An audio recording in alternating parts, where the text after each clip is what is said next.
HTC as a company has taken a backseat in the smartphone battle, but they have not stopped trying to make important contributions in other tech areas. In this video we'll take a look at more than 10 things we know about their latest headset offering, the Vive XR Elite. So first of all, what is the Vive XR Elite? The Vive XR Elite is a flagship standalone virtual reality headset first exhibited at the 2023 Consumer Electronics Show, CES.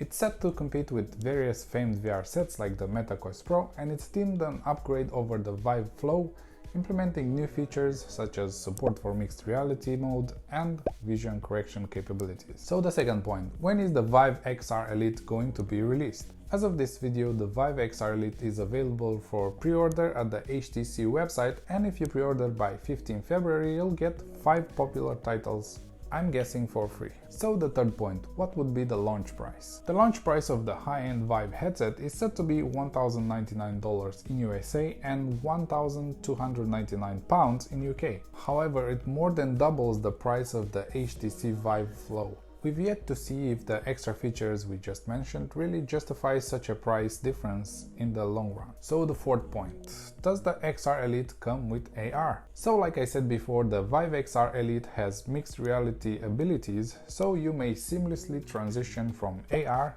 augmented reality, to VR, virtual reality, though with some tricks. The XR tricks your eyes into AR mode by trying to rebuild the outside world thanks to its internal cameras. The device would then superimpose the augmented objects into the display to bring the experience full circle. So the fifth point, how much does the Vive XR Elite weigh? The Vive XR Elite is praised for its lightweight profile and slim design, at least when compared to the Meta Quest Pro.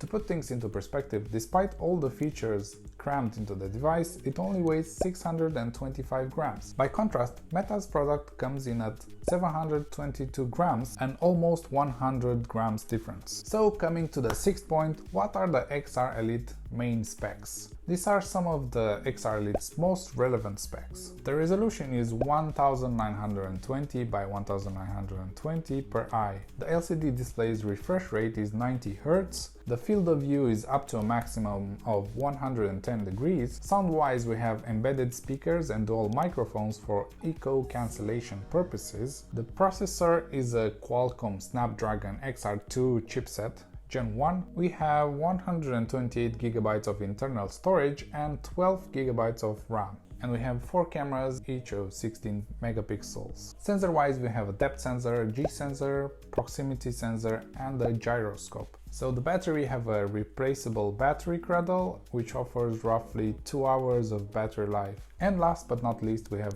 adjustable IPD with a range of 54 to 73 millimeters. Coming now to the seventh point, what are the controller specs? So of course the XR Elite includes a pair of controllers. This is what we know about their specs. We have ergonomic grips and analog trigger buttons as well as joysticks. We have an integrated rechargeable battery which charges via USB-C port. The battery life hovers around the 15-hour area. The sensor we have on them are Hall sensors, capacitive sensors, G-sensors and gyroscope. Now coming to the 8th point. Will the Vive XR Elite be good enough to run most games? The Vive XR Elite as a standalone device might not be able to fire up certain power-hungry games due to the limitation of the Qualcomm XR2. Nevertheless, you could connect the device to your computer if you want to rely on a powerful external graphical chipset. Number 9.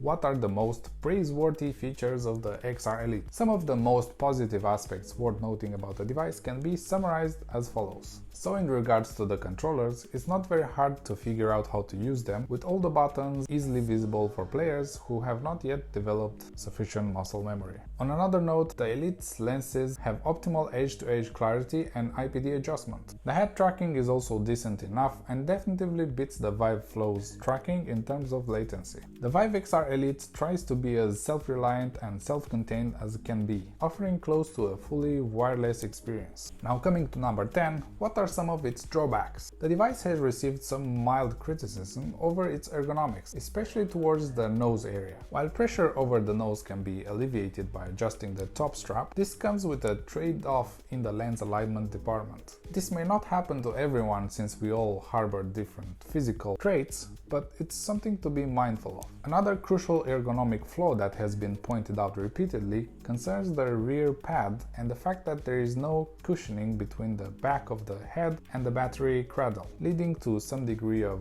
discomfort. Check the Pico for unboxing next if you're interested in VR headsets. Don't forget to subscribe if you like this kind of videos. Thank you for watching, and as always, see you on the next one.